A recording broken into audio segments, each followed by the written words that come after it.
a beautiful day, and we're here together with a man of many things, a statesman, definitely. He's a two-time Chief of Defense Staff.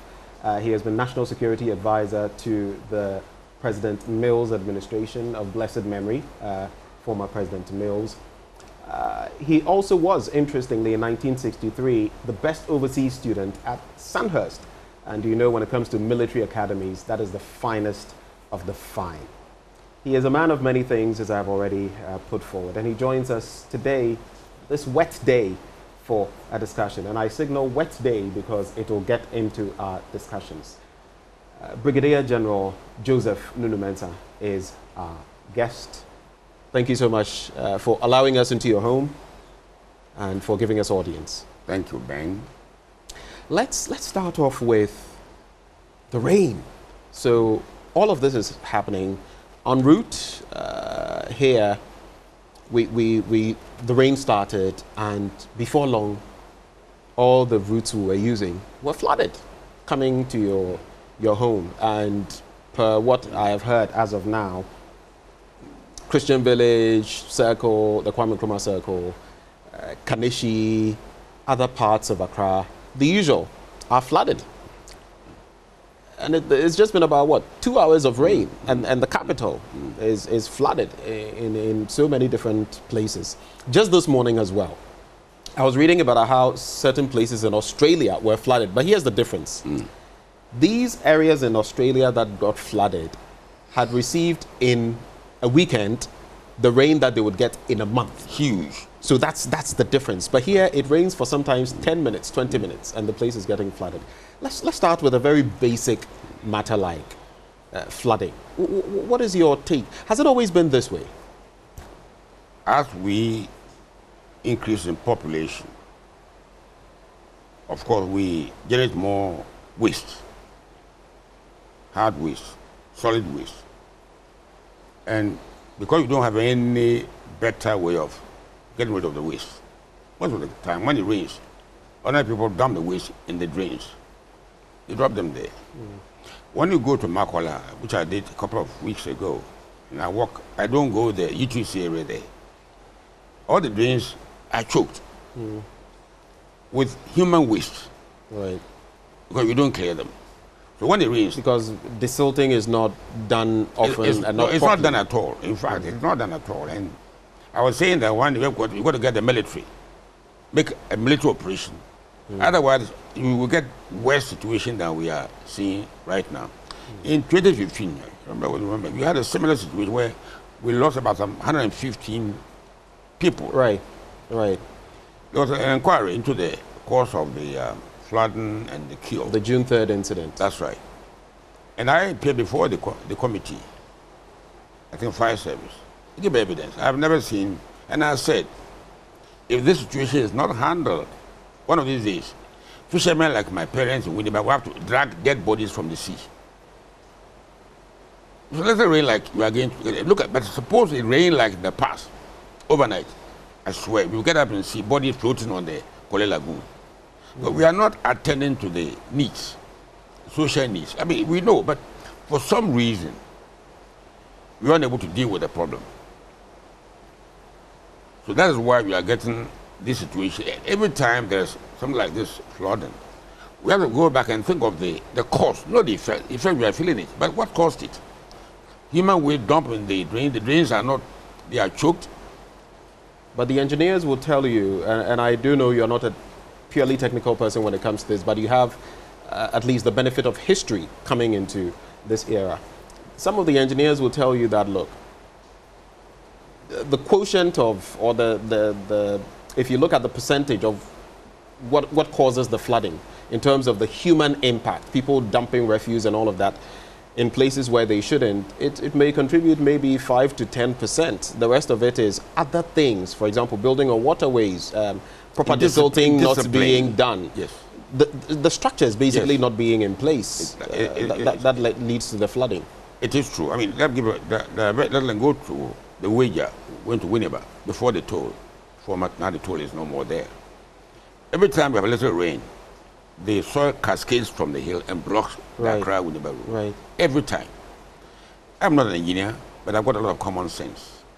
Somebody that's going to build on top of the hills, taking off the topsoil. So when it rains, all the topsoil comes down. A little rain. And yet, we have engineers here. They're telling me they cannot resolve that issue. I'm an infantry officer, I'm not an engineer. But common sense tells me that because they have removed the topsoil, we can even just grass the top. If you grass it, the water will come down. It won't bring the soil along with it. But for some reason, I mean, Africa, I don't know what's wrong with us. I'm someone who believes in solution to problems. I believe in that. But somehow, politicians come to power, they will know in 4, 8 years, they will go away. Let me see what I can get out of Ghana and get out. They are not people who were born leaders. That's the problem we have. We don't have leaders. We have Ghanaians like you and me who say opportunities like going to make money in parliament until they go and get a land cruiser or something. We don't have leaders. No, we don't have leaders. What do we have then?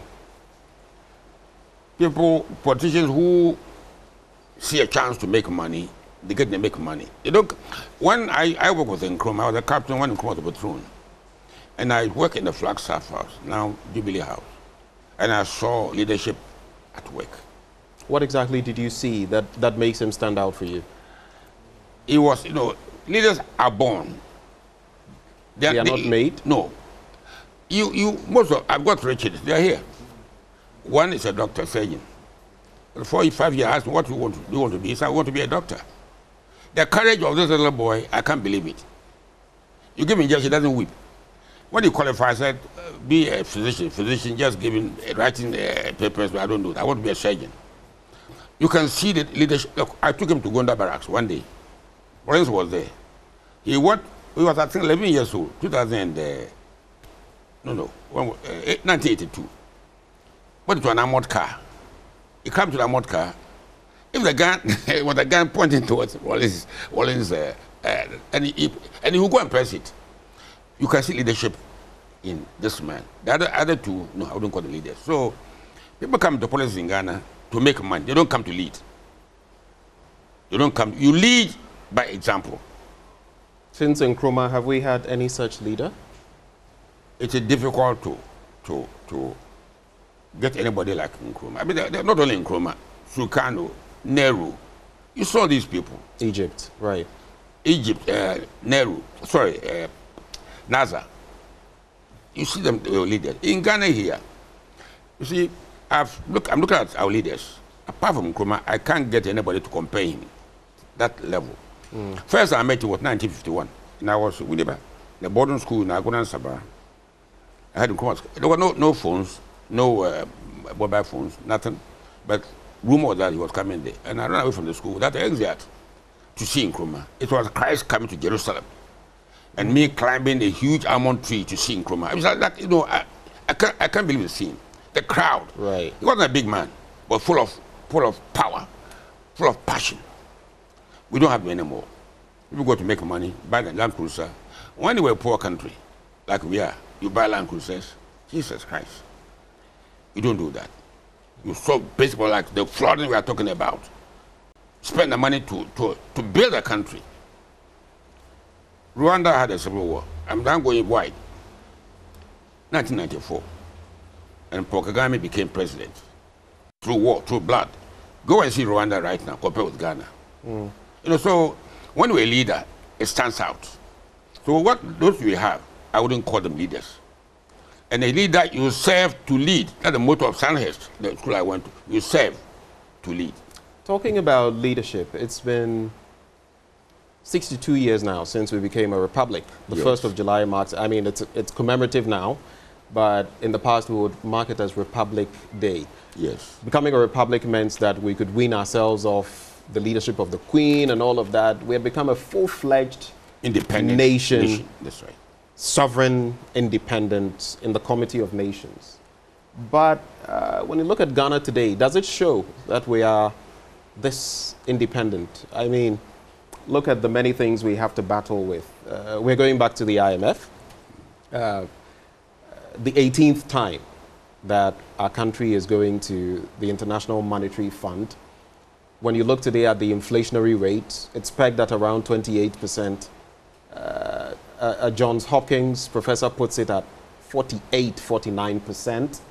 We're looking at a liter of fuel selling at over 14 cedis. Diesel prices skyrocketing.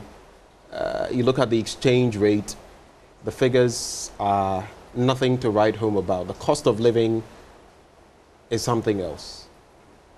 62 years after attaining Republican status. Is this what you would have expected? It's been great disappointment. And the whole idea about politics gets sour in my mouth. You were not politicians.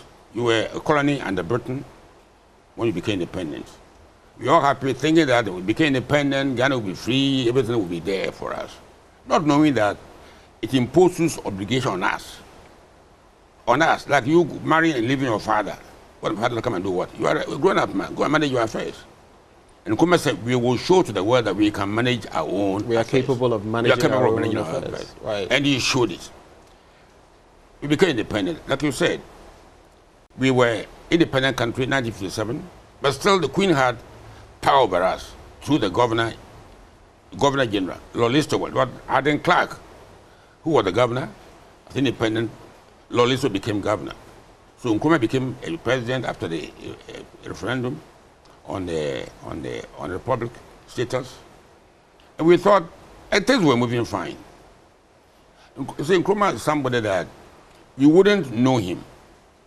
When I was traveling with Madame Nkrumah in the plane from London to 82, I was sitting next to her the whole flight. You mean Fatty Nkrumah? Fatty Nkrumah.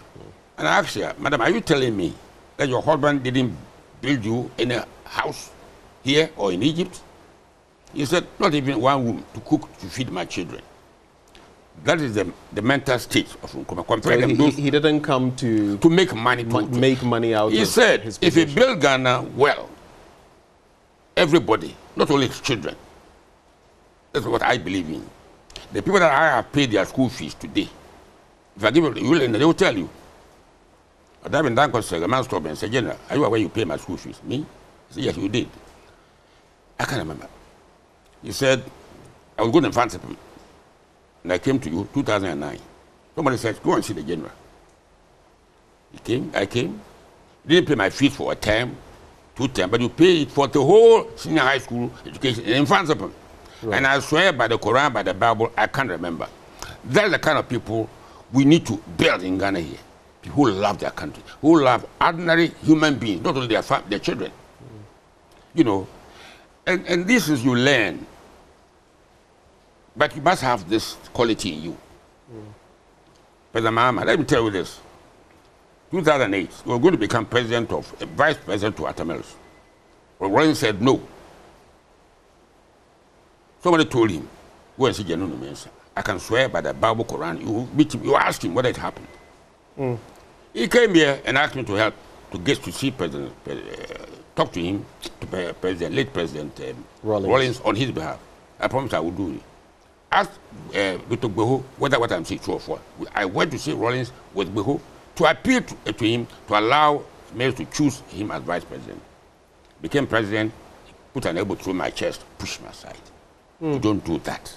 So John Dramani Mahama basically got the running mate slot by coming to you to intervene on his behalf, because former President Rawlings, his soul rest in peace, did not want him. Yes. And did not want Mills to make him running mate. Yes. And you did that. You intervened. I saw him evening, around 6, somebody by my gate, see-through gate, and I walked to him.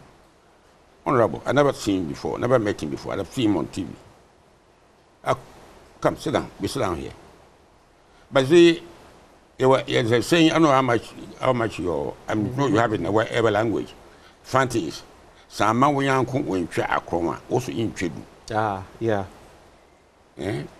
The kindness in me is unbelievable. I don't people say, but I orally, you see, we don't have kindness in our hearts.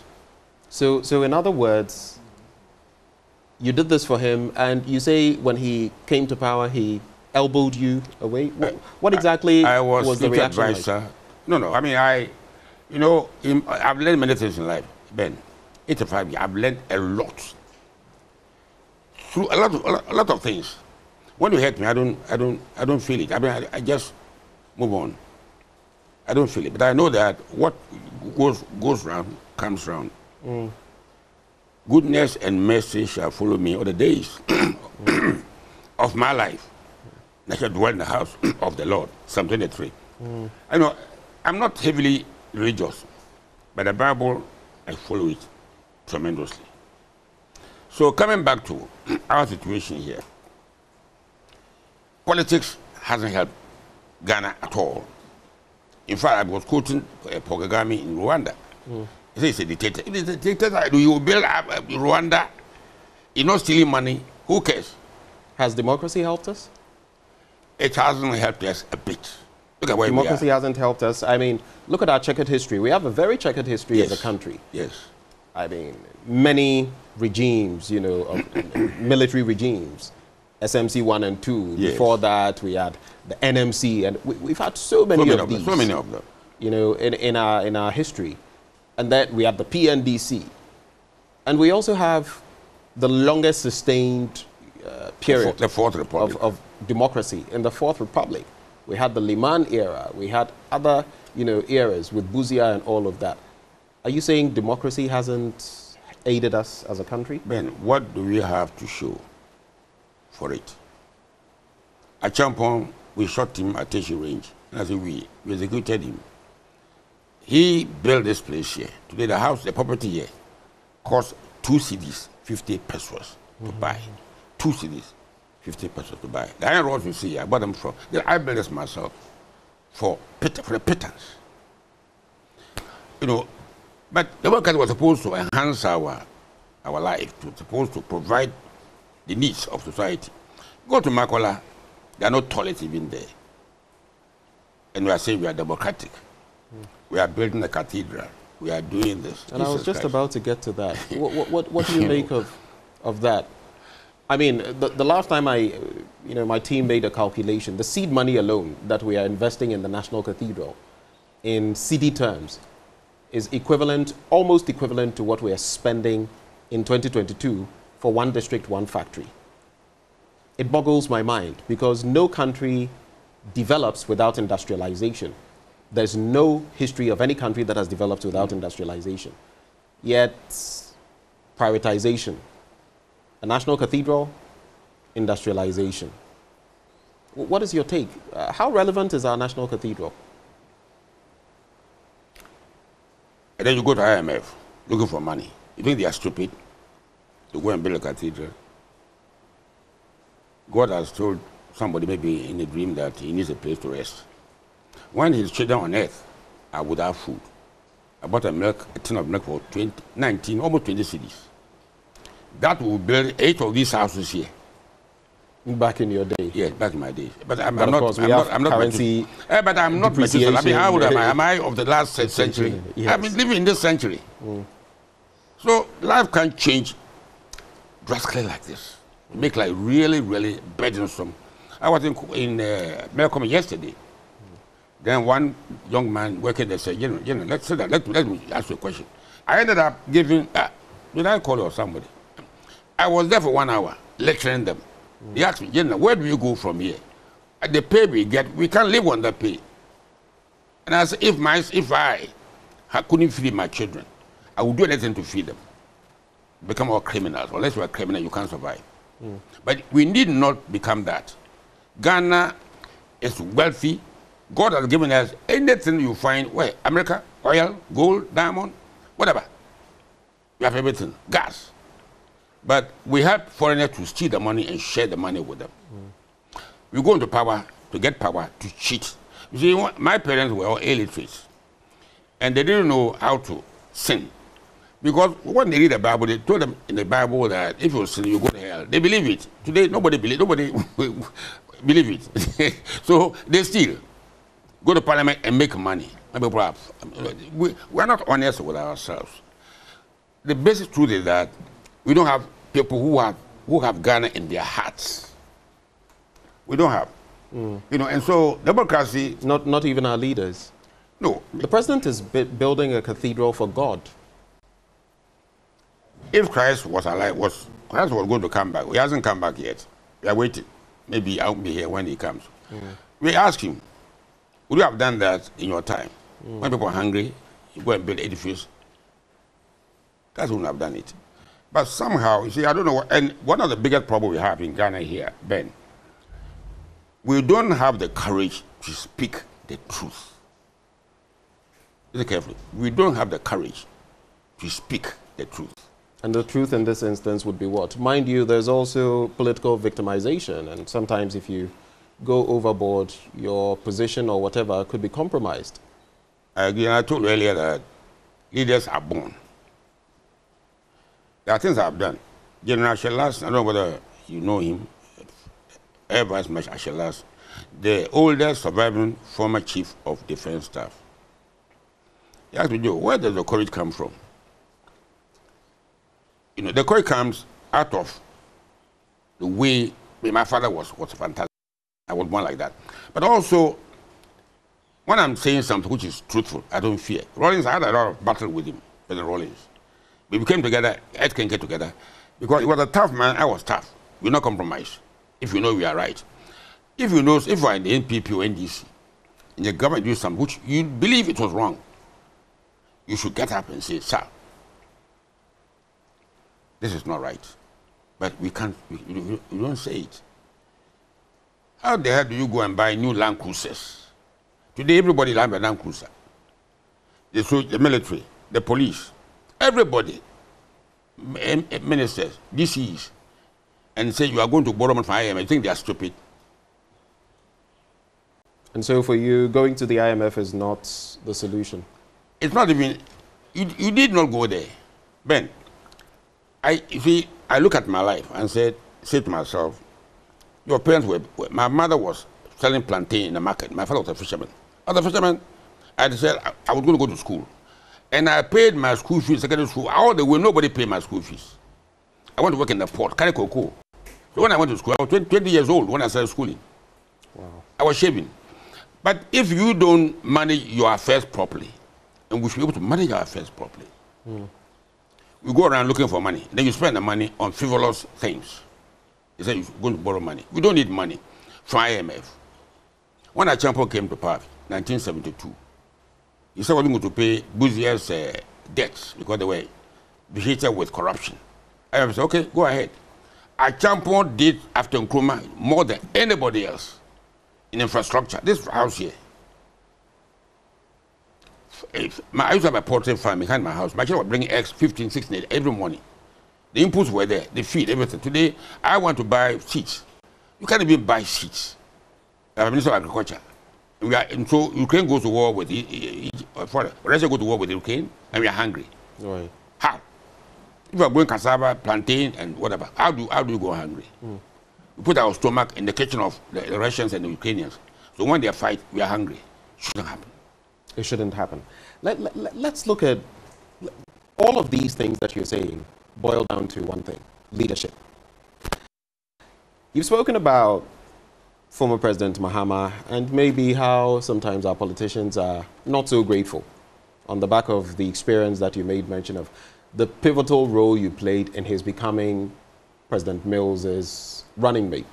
But let's talk about the current president, Nana Addo Dankwa Akufo-Addo. You were his campaign manager sometime in what, 1998? 1998, when he was aspiring to become leader of the NPP. I remember I was for NPP in 1996 at Winneba. What can you say of Akufo-Addo? How do you know him, or how have you known him in the past? And is he the same person you know now in terms of being president? You see, politicians are never fully truthful. And you cannot rely on them. No. In the military, when Rawlings came back in after he moved the man from power, he came back. I was recalled. I had been retired by the man, but Rawlings brought me back. I sent my wife and children down to the sister's house. I stayed here. I saw a soldier in the barracks, Gonda barracks. He said, "Sir, I'm your bodyguard." Ben, I don't know. I can't if. And as he slept, I said in my bedroom here, "Well, come to shoot me," but I trusted him. You can't trust politicians. If the man came to shoot me, I would have been there lying there in a pool of blood. But I trusted him. He came. He slept here with a rifle, AK-47, and I in my bedroom. You had the same trust for Akakpo? No, I don't trust any politician. I don't trust them. But in 1998, you did. You see, I learned my lesson. I had to shout in Winneba. My wife was telling me that, "Why are you talking here? Go and do politics if you have something to offer." So I went to the politics. For that reason, I didn't like the way the parliament was behaving. So I got in there. Mike Hammer, who became MP, NDC, right. I was his opponent. And I learned a lot. The sort of hanky-panky business which goes on in politics is dirty. See, the military is a wonderful profession. And no good soldier will become a good politician.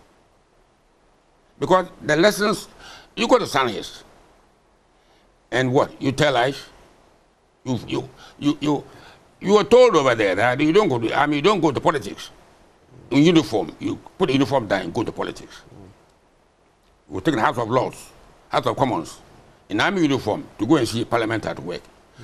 But all the police have come. President Mills, I was singling him out. For what exactly? For his trust in his team. Honesty? The team, the quality, and the Beho, myself, top of their first class diplomats. Nunoo-Mensah, his secretary, top, first class. Others he chose. Newman, chief of staff. You know, we don't have them. Mama comes and clean them on the whole table and bring in little boy without any experience. This is how what we pay for. We didn't come in for wealth. I didn't come for anything. I came in to serve, wholeheartedly. But politicians come into power, not these days. Nkrumah was different. Nkrumah didn't make a peso. I was in London, 65. Right. When he came there to attend the Commonwealth Head of Government Conference, I was there. Kusiyama was the High Commissioner. He stayed in one bedroom. I was there. I saw it with my eyes. Today they have palace and planes and come on. And we are poor. We are hungry. And it's interesting that you speak about, hiring planes, luxury, jets and all of that. But did you ever have a falling out with the current president, Akakpo? And again, I go back to the point. The Akakpo you knew then and the Akakpo who now is our president, do you see any differences? They are not the same. Because when you are carrying this country on your head, it's pretty heavy. When you are not carrying the head, this country. But in terms of, yes, Shakespeare would say, heavy lies the head that wears the crown. But right. In terms of principle, what he stood for, I'll give you an example. Last year, like September last year, what is happening today, we could see it coming. Which is what? When the suffering, the harsh, the demonstration, we saw it coming. When you are trained, I've trained as an intelligence officer most of my time with the CIA, with the KGB, British intelligence, been all over Canada, India, and what. So your knowledge of life is widespread. General Larson, he comes here quite often. He's 88, he's going to 89. The oldest chief of defense staff alive today. I'm next after him. We met here and said, let's go and talk to the president. A number of issues. President Akakpo. Right. Last year, September last year. So I go to Kwame Pianim, Kwame, president. And I'm making a few tips what I want to say. He called a phone. Who was on the phone? Ochidako. Gabi. Asari Ochidako. Yes. Right. Talk to him.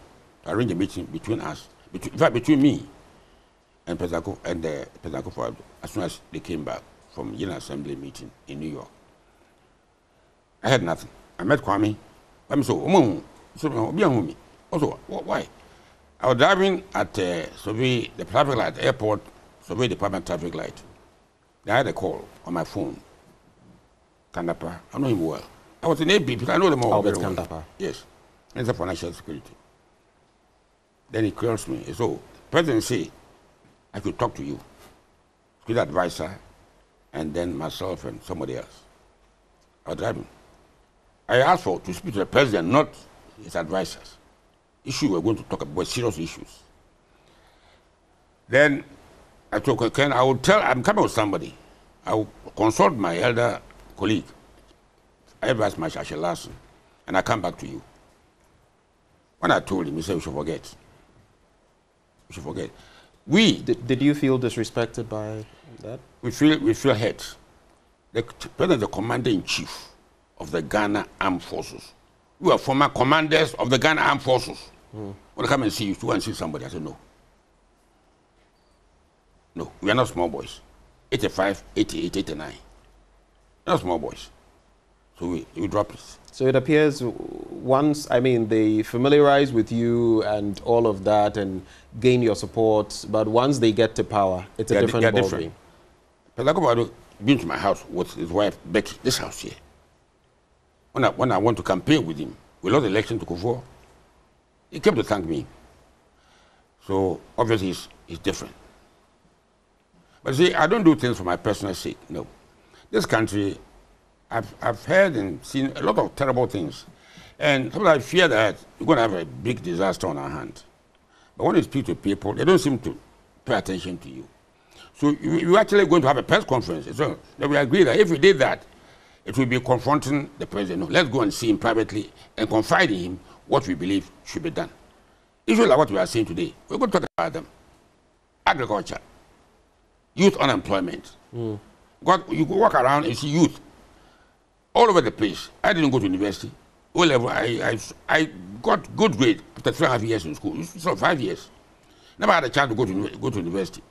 But I've learned a lot in life. Not through the classroom. You don't go to science, and I did electricity, did everything in science. I've got a book here on the government, which I was studying, economics, together with the military training. So when people like these want to come and see you, like I told your mama at my gate, I walked to him and talked to him. But he said that he wouldn't talk to us, the positions we are coming from. It hurts. Do you get the feeling that our leaders, by and large, you've cited the example of John Dramani Mahama, you've cited the example of Nana Dankwa Akufo-Addo, is one of their foremost problems the failure to listen? Winston Churchill once said, a leader must have the courage to speak up if he has an issue, but also have the courage to sit down and listen. Say Winston Churchill, sit down and listen. But for someone, when they get the power, they think it's got everything.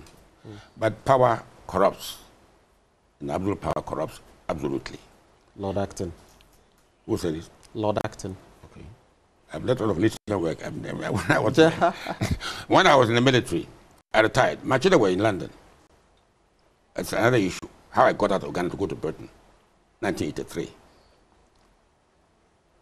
And my children, I went to school, went to buy all the textbooks, mathematics, from Oxford University, library, and went through them.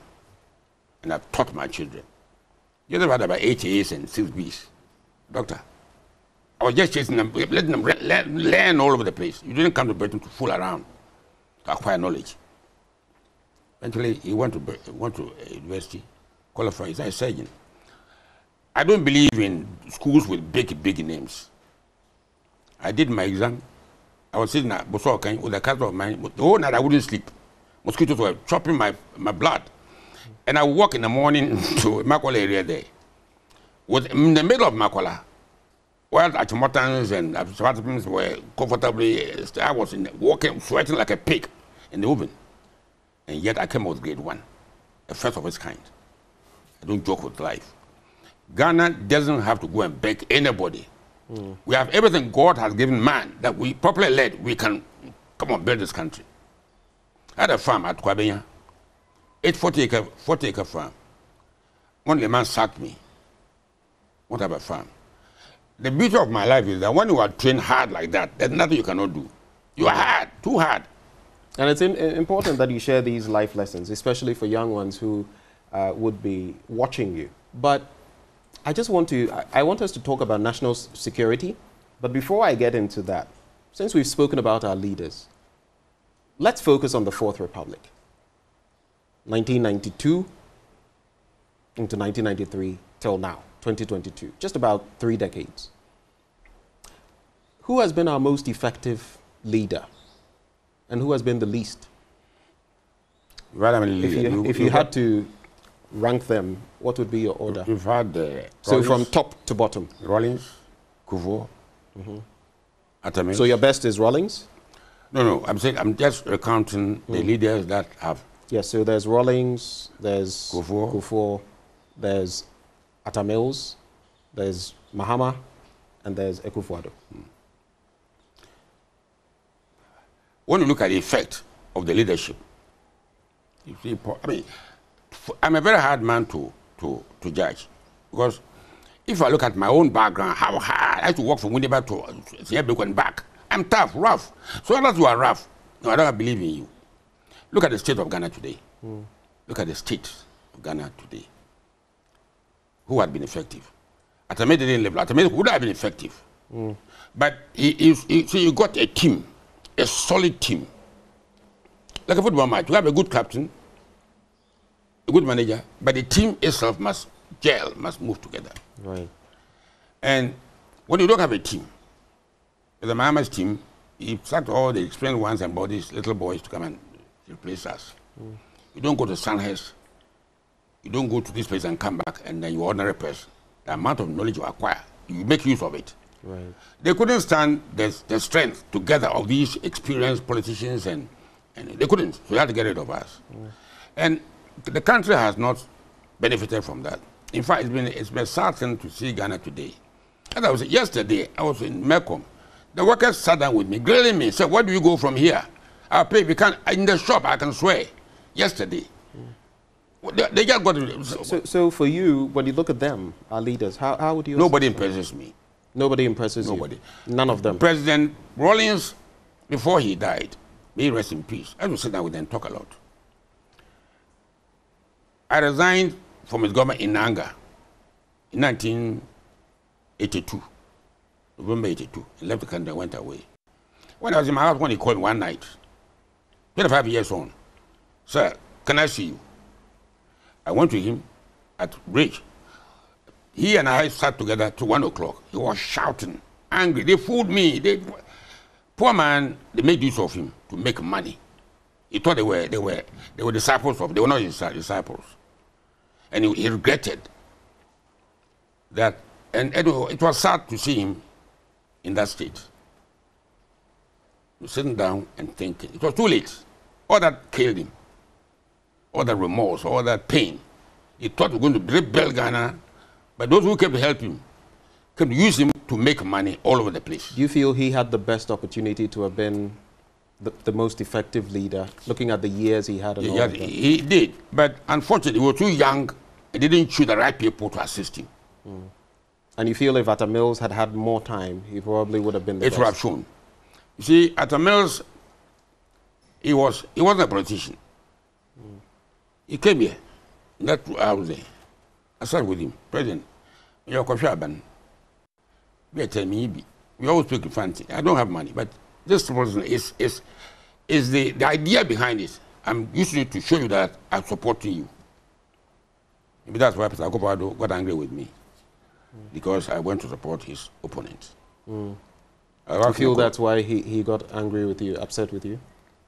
I was walking down from Joy FM, going down. There was people who sold their spare part on the right as you go down. Right. The woman, I used to go there and buy parts. After an old bench here. My cars are all very old. 50s, how many? 1976, January, 46, 47 years old. And after the election, this woman was very kind to me. She was so angry. So, Papa, you destroyed the MPP. I had a video that video destroyed the MPP. Between Atamils and Akakpo. I'm sincere. I don't tell lies. And I know he's been hurt, but when a leader, you don't let little things hurt you. Look at the bigger picture. Look at Russia, what's happening in Russia. Destroying the whole city, killing people.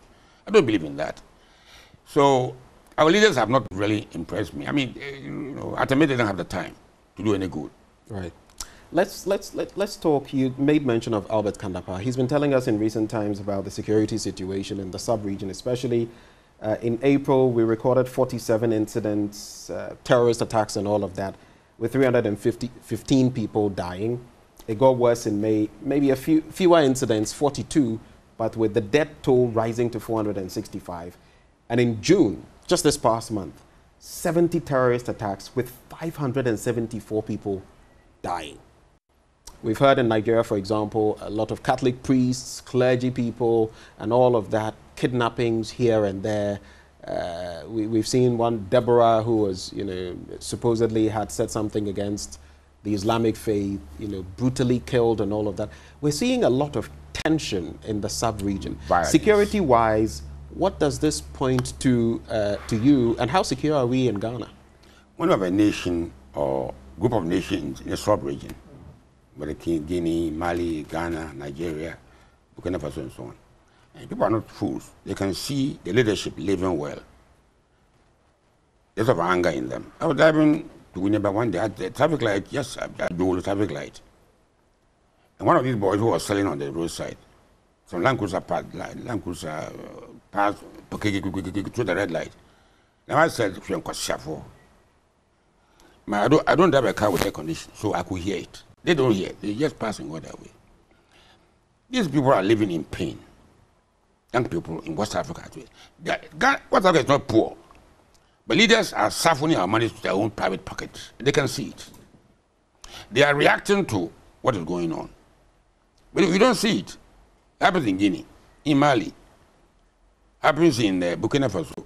Now for Nigeria, it's regular affair. The embassies are always smoking.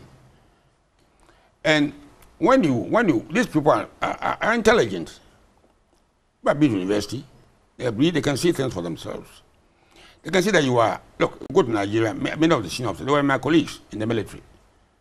Danjuma, he has a house here, so many of them. And then they share the nation's wealth. They share it. What do you want the young boys to do? Now, the soldiers too. The people are roaming about Nigeria, not in Nigeria, killing people, randomly. Can touch them because the soldiers have sympathy with them. You get the point I'm making. Those who are, they have sympathy with the suffering of the people there. And you are doing this one day. It's all that the figures you gave me. There will be a huge explosion. By explosion, what do you mean? People are there was demonstration already. They fix Arise Ghana. Yes. You don't care. You don't mind them. Another Rollins is going to get up and cause a big mess, bigger than Rollins' mess. Another Rawlings, you feel another Rawlings will be stirred up to create a bigger mess? Ben, if people are hungry, I get calls. People are hungry. I mean, this is not a small issue. It's not wealth. They can't get enough of local food, kenke, to eat. And we are suffering that money and buying expensive.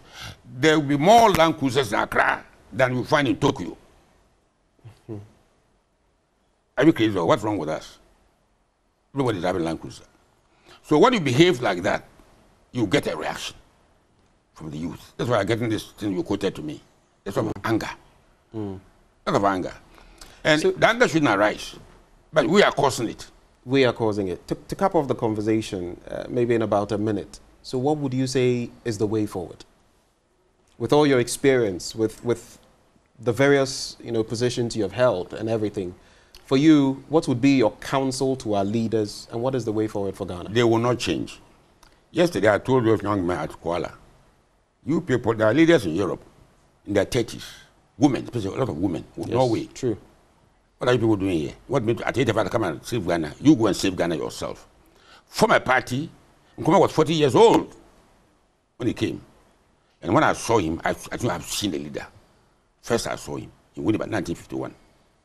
So I'm telling the youth, of you included, to wake up. And if you don't save this country, me, I'll be gone by then. It will collapse, mark it on the wall. I told them that yesterday. Look, young people in Europe, Salvini, in their 30s, a lot of women, get the courage. You are doing nothing sinister, doing nothing criminal, doing nothing illegal. form a party, get a young man, 35, 40, like Nkrumah was, and follow him. And seize power and build Ghana, seize power democratically, and build Ghana to suit you and your children. If I waited for people to send Ghana for you, Ghana will never change. Interesting note on which to end the conversation. You've been there, you've done that, and we're grateful that you shared these thoughts with us. But I'm a little upset because I don't understand why we are poor. Well, I wasn't poor. I go to become chief of defense staff. Carrying cocoa, carrying cement, to save money to pay my school fees in secondary school. Why can't we do it if you are properly led? Good question. And we have it all in terms of resources and even the human resource. General, it's been insightful. We're grateful you granted us audience and shared your thoughts with us. Brigadier General Joseph Nunoo-Mensah, a man who takes no prisoners, sharing his thoughts with us right here on the AM show. Once more, General, thank you so much for your time. And for those of you who did the watching as well, thank you for watching. Thank you, Ben. God bless us all. Amen. And bless our homeland, Ghana. Amen.